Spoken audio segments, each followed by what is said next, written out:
Ուրեմն ձայների 10%-ը, քվեների 10%-ն է հազիվ մշակված, եւ Նիկոլ Փաշինյանը ասուրիս անում, ասում է մենք հաղթել ենք, միայնակ կառավարությունը ձևավորում ենք։ Տոկոսը նվազում է, ինչքան ձայնը հաշվում են, ինչքան մշակվում է, նրա տոկոսը իջնում է։ Այսինքն արդեն 50 էլ կարող է չկա, մարդ ասում է, ես հաղթել եմ։ Հիմա առաջինը ես եմ արձագանքի, ասում եմ,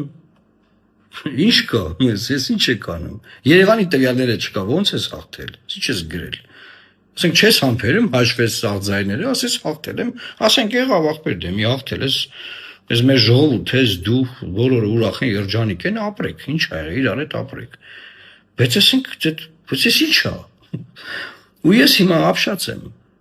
Ուզում եմ ասել բանը, Սամվել Կարապետյանը,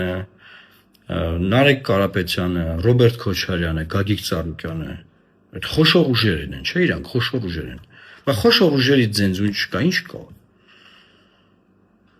Հանձնաժողովի անդամներ ունեն, օրինակ, երկու ուժ խորհրդարանական հանձնաժողովի անդամ ունի, Հայաստան դաշինքը, պատիվ ունեմ դաշինքը։ Ուր է ձեր տվյալները, Երևանի տվյալներն ուր է։ Նիկոլ Փաշինյանը ասուրիս է անում, ձեն հանում եք, թե չէ, ինչ որ բան ասում եք, թե չէ։ Ինչ կա տղեկ։ Ձեն հանեք մի հատ տենանք, ասենք մենք ենք ասում ես, ինչ պետք է լինի։ Ում եք սպասում, էլի։ Հաղթել այդ մարդը,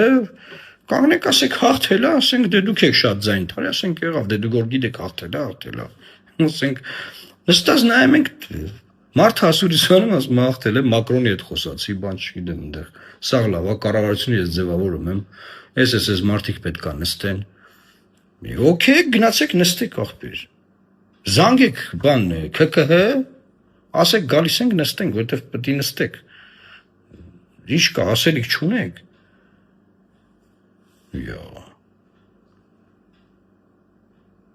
Սպասենք մեծ դաշինքները տենանք ինչ են ասում։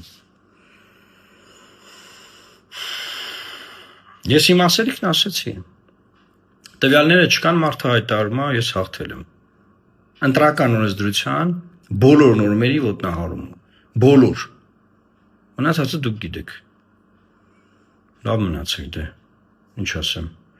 Աստված պահապան Հայաստանի Հանրապետությանը։ Սպասենք արձագանքներին։